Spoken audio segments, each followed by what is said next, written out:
Hello, welcome back to this video series.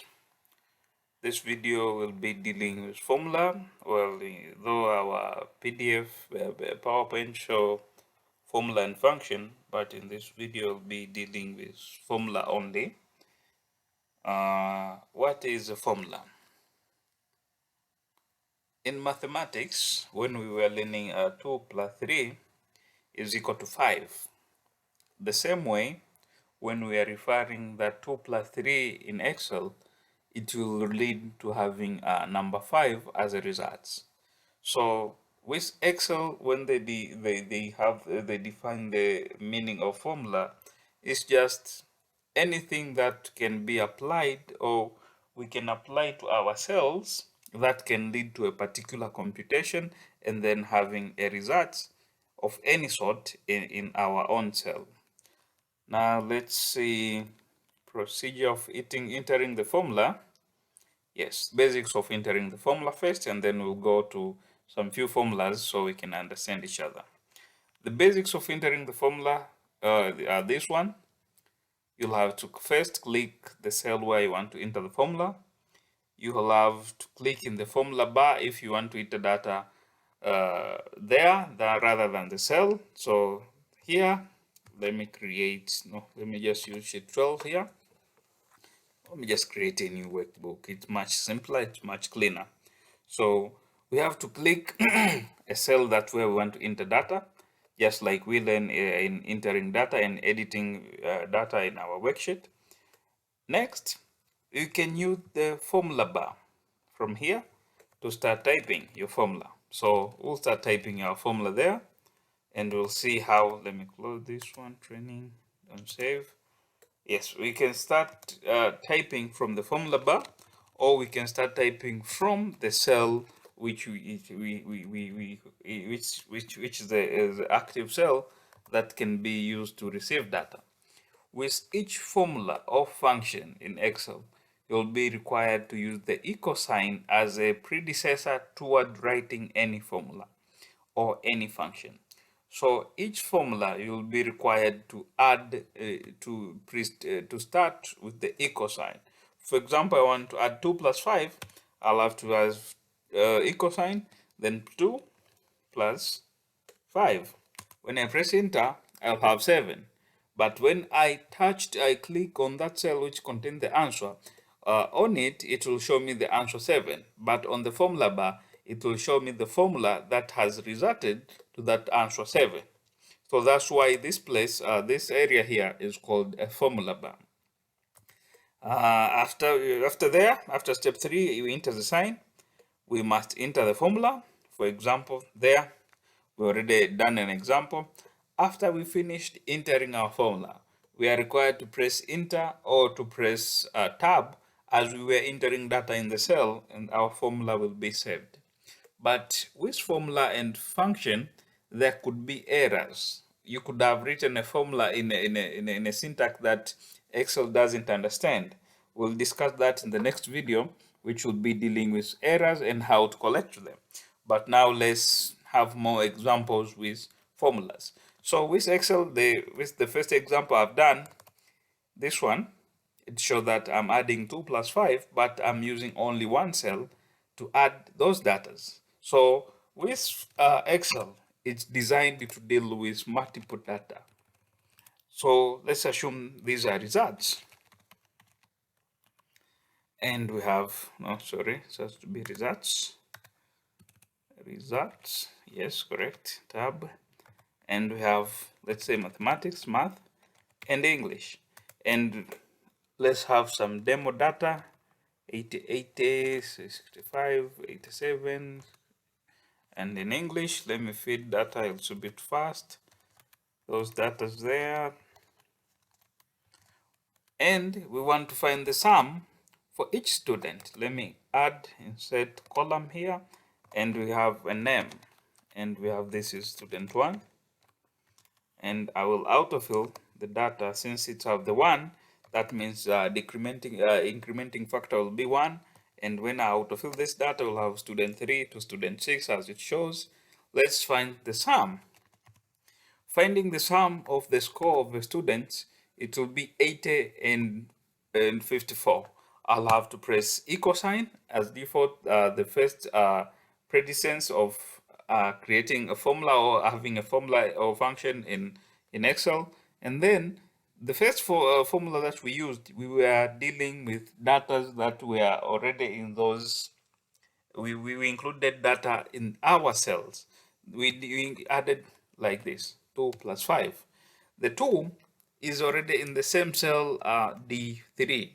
But this time, we can refer to that value to another cell which contain a value and add to another cell which contain a value. Now, this way of writing a formula help us when the value changes. Let's assume we say student 1, the results were not 80, it was 32. Yes, let's just use 34. When I press enter there, you can see our formula has changed from 100 and something and to 88. Now, this way is usually the most preferable, it's the most recommended way of using formula.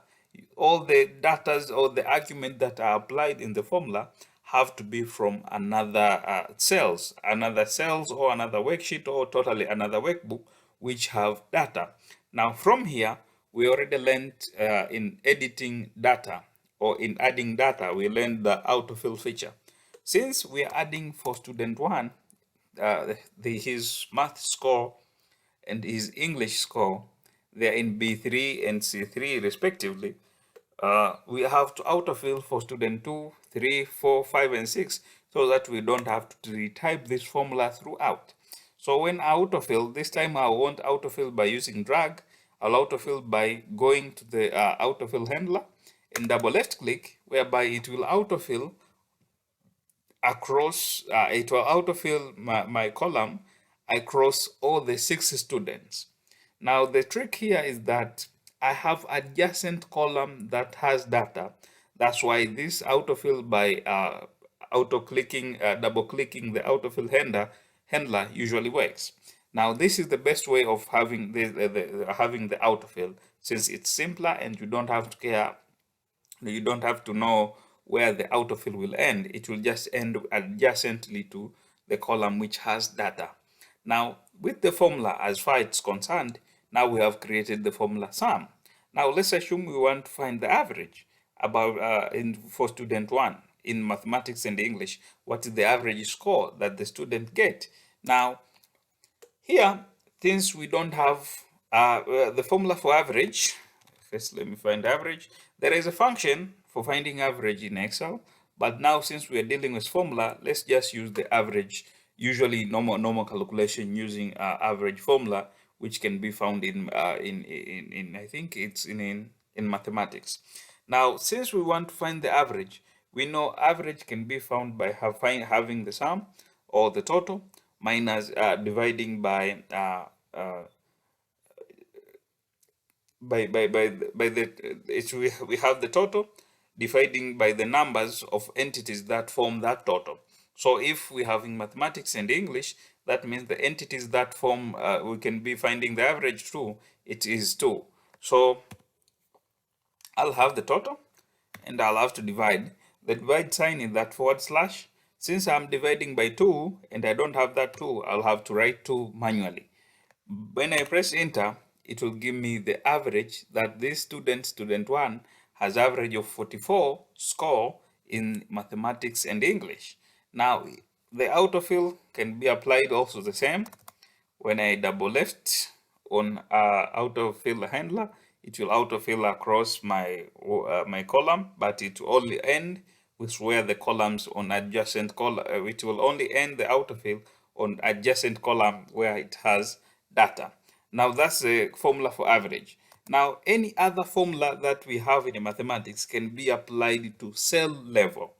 When I say cell level, in that particular cell, any calculation can be done in that particular cell, but we'll have to be referring the variable, the formula variables across other